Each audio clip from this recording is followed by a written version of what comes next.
C vector कितना है जे cap, दोनों बराबर है। तो हमने ऐसे वेक्टर ले लिए हैं जो ये क्वांटिटी को सेटिस्फाई कर रहे हैं। अब हमने क्या करना है, ये दिखाना है, ये देखना है कि ये बात सही है या गलत। तो पहले आप मॉड ऑफ ए वेक्टर निकालो। Mod of A vector is equal to कितना हो जाएगा, square root of 1 square plus 1 square, that is square root of 2। Mod of B vector निकालो।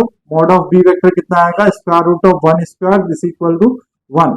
मॉड ऑफ सी वेक्टर निकालो। मॉड ऑफ सी वेक्टर भी कितना आएगा, square root of 1 square that is 1।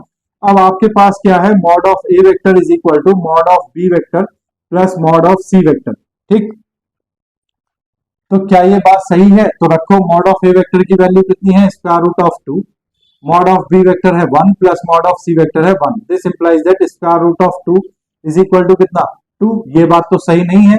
इसका मतलब mod of A vector does not equal to mod of B vector plus mod of C vector.